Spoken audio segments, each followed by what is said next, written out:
আসসালামু আলাইকুম দর্শক, আওয়ামী লীগ তো নিষিদ্ধ হলো, তবে এই নিষিদ্ধ হওয়ার কারণে আওয়ামী লীগ যে খুব বেশি ক্ষতিগ্রস্ত হবে না সেই ধরনের কথা আগেই মন্তব্য করেছি। ধরে নিলাম যে আওয়ামী লীগ সত্যি সত্যি ক্ষতিগ্রস্ত হয়েছে, আর কখনো সোজা হয়ে দাঁড়াতে পারবে না। কিন্তু বিএনপির আসলে কি হবে?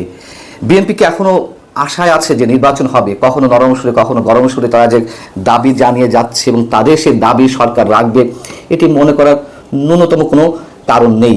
এবং যদি এই ধারা অব্যাহত থাকে, যে দৃষ্টান্ত আমাদের সামনে একের পর এক উপস্থাপিত হচ্ছে, যে এনসিপি জাতীয় নাগরিক পার্টি বা সাবেক ছাত্র সমন্বয়করা যে দাবি তুলছে, এক ধরনের উত্তেজনা সৃষ্টি করে, কোথাও কোথাও মবের সৃষ্টি করে সরকার সেগুলোই করছে, সেগুলোই মেনে নিচ্ছে।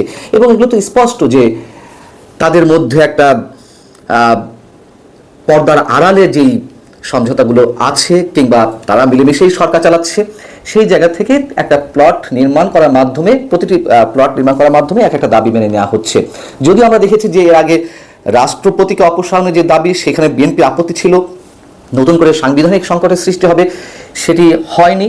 তবে আমার মনে হয় এখন সেদিকেই যাচ্ছে, রাষ্ট্রপতির অপসারণের দাবি করবে, পরবর্তীতে হয়তো তাদের যে দাবি বিপ্লবী সরকার গঠন করা, সেটি তারা করতে পারে। এবং তার মধ্য দিয়ে তাদের যে সুপ্ত আকাঙ্ক্ষা, সুপ্ত ঠিক নয়, প্রকাশ্য আকাঙ্ক্ষা, যে এক্সিস্টিং সংবিধান ছুঁড়ে ফেলা, বিপ্লবী সরকার গঠন হলে সেই সংবিধানের আর অস্তিত্ব থাকবে না। এমন সব দিকেই সম্ভবত যাচ্ছে আপাত দৃষ্টিতে, যা কিছু হচ্ছে সেদিক থেকে বিবেচনা করলে। বাস্তবতা হচ্ছে টালমাটাল অবস্থার মধ্যে বাংলাদেশ। আন্তর্জাতিক যে রাজনীতি, আন্তর্জাতিক রাজনীতিকে কেন্দ্র করে যে ভূ রাজনীতির খেলা, সেই সব বিবেচনায় নিলে আমরা খুব সহজেই কোনো কিছু প্রেডিক্ট করতে পারি না। কখন কি হচ্ছে, কখন কোন দিকে নাটকীয় মোড় নিচ্ছে, ক্ষণে ক্ষণে হাওয়া বদল হচ্ছে, মানুষের হিসাব করাটা, সমীকরণ মেলানোটা খুব কষ্টসাধ্য হয়ে উঠেছে। আমরা আওয়ামী লীগ নিষিদ্ধের বেলা দেখলাম যে বিএনপির যে অস্পষ্টতা, তারা তাদের রাজনীতির জায়গায় হয়তো ঠিক ছিল যে সাপও মারবে লাঠিও ভাঙবে না। এদিকে তারা চাইছে না যে একটা বৃহৎ রাজনৈতিক দল হিসেবে আরেকটি বৃহৎ রাজনৈতিক দলকে একেবারে নিশ্চিহ্ন করে ফেলতে, নির্মূল করে ফেলতে তারা সাধারণ মানুষের কাছে গ্রহণযোগ্যতা চাইছিল, হয়তো বিষয়টা এরকম। এবং অন্যদিকে এই যে ছাত্র সমন্বয়করা কিংবা এনসিপি বা তরুণ যুবকদের যে দল, তারা তাদেরকে খেপাতে চাইছিল না। বিষয়টা হচ্ছে যে আমরা দেখলাম যে শুরু থেকে বলে আসা হচ্ছিল বিএনপির পক্ষ থেকে আওয়ামী লীগ নিষিদ্ধ বিষয়টি জনগণের উপর ছেড়ে দেওয়া। তো জনগণের উপর ছেড়ে দেওয়ার, সেটি কিভাবে জনগণ নির্ধারণ করবে? তার ব্যারোমিটারটা কি, তাদের মানসিকতা পরিমাপের? হঠাৎ করে আমরা দেখলাম গত শনিবার, যখন একটা, সে যে কটি রাজনৈতিক সংগঠনই থাকুক না কেন, একটা উত্তাল পরিস্থিতি তো তৈরি করেছে সরকারকে চাপের মুখে ফেলতে, সেটি যদিও নাটকীয়তার মধ্যে বা একটা নাটক মঞ্চস্থ করার মধ্য দিয়ে।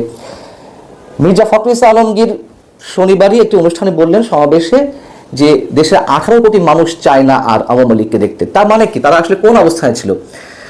এইগুলো করে তারা যদি মনে করে যে সরকারকে খুশি রাখতে চায়, ওই যে বলছিলাম শুরু থেকে আমি বলে আসছি, কখনো নরম কখনো গরম কণ্ঠে, সেটি করে তারা নির্বাচন আদায় করতে পারবে, প্রশ্নই ওঠে না।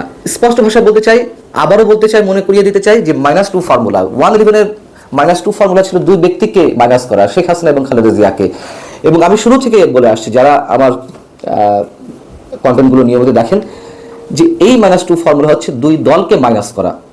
সেই দুই ব্যক্তিকে মাইনাস করার মধ্য দিয়ে আর সীমাবদ্ধ নেই।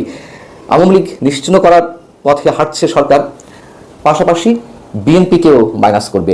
এখন ধরে নিলাম যে একটা নির্বাচন হলো, সেই নির্বাচনটি সুষ্ঠু হবে কোনোভাবেই আমরা আশা করতে পারি, এবং সেই নির্বাচনে বিএনপি ক্ষমতায় আসবে।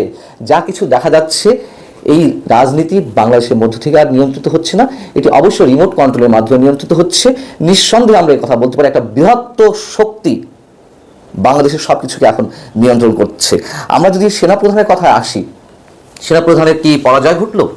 গত 25 ফেব্রুয়ারি তিনি যে বক্তব্যটি দিয়েছিলেন, সারা বাংলাদেশের মানুষের মনে রেখাপাতের সৃষ্টি করেছিল। তিনি বলেছিলেন যে তার জীবনের অন্য কোনো টার্গেট নেই, ইচ্ছে নেই, একটা অবাধ সুষ্ঠু নির্বাচনের মাধ্যমে বাংলাদেশকে একটি সুষ্ঠু গণতান্ত্রিক প্রক্রিয়া উত্তরণের মাধ্যমে তিনি বিদায় নিতে চান, এবং সেই নির্বাচন অবশ্যই ফ্রি, ফেয়ার এবং ইনক্লুসিভ হবে। সেই ইনক্লুসিভ নির্বাচন বলতে অবশ্যই তার মধ্যে আওয়ামী লীগের কথা ছিল, আমরা এটা ধরে নিতে পারি। এবং তিনি তো পরবর্তীতে এই যে সার্জিস আলম কিংবা হাসনাত আব্দুল্লাহ, তাদের কাছে তিনি তার অভিমত ব্যক্ত করেছিলেন যদি রিফাইন্ড আওয়ামী লীগ হয়ে আসে। আমি এটা পার্সোনাল তার মন্তব্য, এটা আমি কখনোই ধরতে চাই না। এটি দেশের প্রয়োজনেই একটি সুষ্ঠু রাজনৈতিক প্রক্রিয়ার মধ্য দিয়ে এগুলোর জন্য তিনি এই মন্তব্যটি করেছিলেন। কিন্তু আমরা দেখতে পেলাম যদি আওয়ামী লীগ নিষিদ্ধ থাকেই বা চূড়ান্তভাবে আদালতের মাধ্যমে নিষিদ্ধ করা হয়, তাহলে সেনাপ্রধানের সেই ইচ্ছের প্রতিফলন আর দেখা যাবে না। এবং আপাতত পর্যন্ত আমরা ধরে নিতে পারি যে সেনাপ্রধানকে এক ধরনের চ্যালেঞ্জের মুখে সম্ভবত ফেলা হয়েছে, সেটি জাতীয় নাগরিক পার্টি, এনসিপি কিংবা জামায়াতে ইসলামী অথবা বিদেশি সেই শক্তি, এটি হতেই পারে।